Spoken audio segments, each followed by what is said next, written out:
महिला दिवस के अवसर पे जो है आकांक्षा समिति द्वारा ये विस्तृत मेले का आयोजन किया गया है, जिसमें आपके नेतृत्व में कार्यक्रम चल रहा है।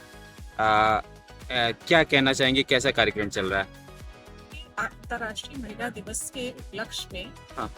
हमने ये चाहा कि जो महिला स्वयं सहायता समूह है, उनको एकत्रित करके एक ऐसा आयोजन किया जाए कि महिलाओं को रोजगार परक जो गतिविधियां हैं उसमें और आर्थिक स्वावलंबन मिले। तो ये महिलाएं एनआरएलएम और डूडा द्वारा प्रशिक्षित हैं, वहाँ से ये रजिस्टर्ड हैं। तो इन्हें इकट्ठा किया गया कि महिलाओं के पास सामान तो है पर बेचने के लिए बाजार नहीं आसानी से मिल रहा था।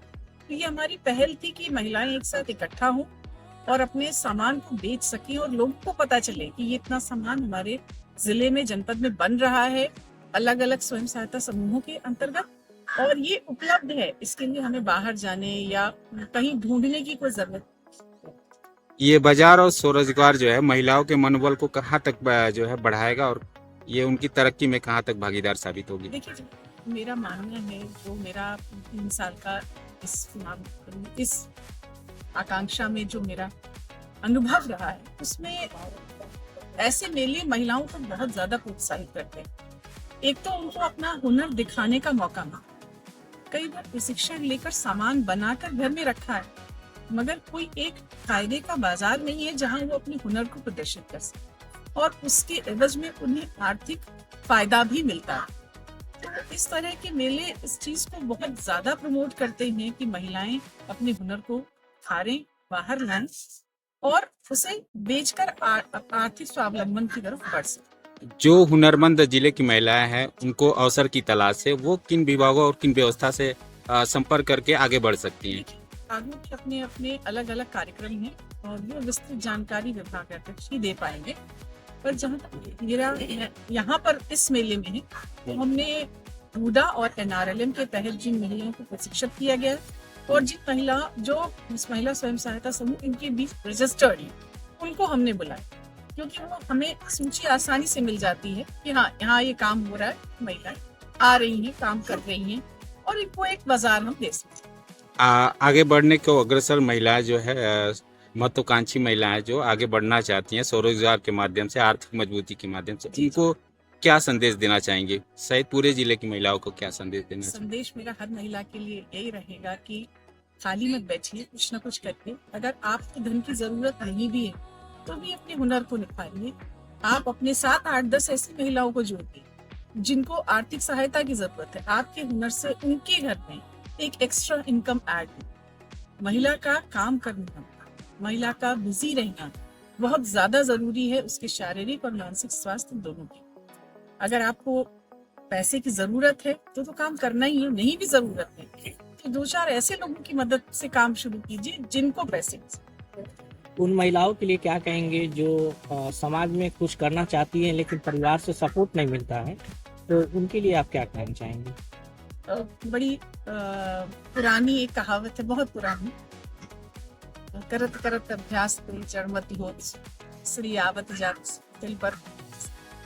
आप अगर विनम्रता पूर्वक लगातार कहेंगे, अपनी बात को रखने की कोशिश करेंगे, समय लग सकता है 2 साल, 4 साल, 5 साल, मगर किसी चीज को आप विनम्रता से लगातार कह रहे हैं और सामने वाले व्यक्ति को ये लग रहा है कि आप सक्षम हैं, आप में हुनर है, तो जरूर मौका मिलेगा। समय लग सकता है ये, और गृहस्थी हम लोगों का पहला दायित्व है, उसके साथ बाकी चीजें लेकर चले। महिला स्वावलंबी बनना महिला का जरूरी है, मगर उसके लिए परिवार कॉम्प्रोमाइज रहे, ये तो ठीक है। कुछ ऐसी औरतें हैं जो कहती हैं कि हम नौकरी करते हैं, हम घर पे खाना नहीं बनाएंगे, घर का लोगों का सहयोग नहीं करेंगे, तो वो ऐसे लोगों के प्रति क्या कहना चाहेंगे?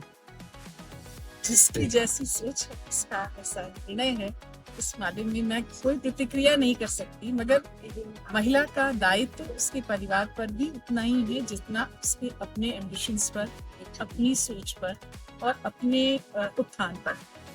और महिलाएं जब तरक्की करती है तो वो पूरा परिवार, पूरा समाज लेकर तरक्की। एक माँ अगर पढ़ी लिखी है तो वो नौकरी करे या ना करे, बहुत ज्यादा गुणात्मक प्रभाव डालती है पूरे परिवार के। और बार बार मैं एक चीज कहती रही हूँ कि स्त्री का पढ़ने और रोजगार परक शिक्षा होना जरूरी। वो रोजगार में जा रही है या नहीं जा रही, ये उसका अपना निर्णय है।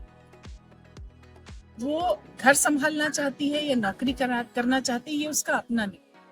और रही बात काम की, तो कोई भी काम इतना है नहीं है कि ये कहा जाए कि अगर हमने ये किया तो हम दूसरा काम नहीं कर सकते। जो महिलाएं गृहस्थी में भी हैं, मैं इस डेफिनेशन को थोड़ा सा चेंज करना चाहूंगी कि लोग कहते हैं कि हम तो अपने पति की परछाई हैं कि वो आगे बढ़े। तो आप अपने पति की परछाई नहीं, आप अपने पति की रीढ़ की हड्डी है। आपके भरोसे वो आगे बढ़ रहा है, क्योंकि उसको पता है कि घर, उसके माँ बाप की देखभाल, उसके बच्चों की देखभाल, उसके घर की देखभाल, उसके अपने निजी कार्यों की देखभाल जिस पर उसको समय नहीं देना पड़ रहा, वो आप कर रही है, इसलिए वो आगे बढ़ रही है। तो किसी भी महिला का जो कंट्रीब्यूशन है वो कहीं पर भी कमतर नहीं है, चाहे वो पूर्णतः गृहस्थी में ही है तब भी।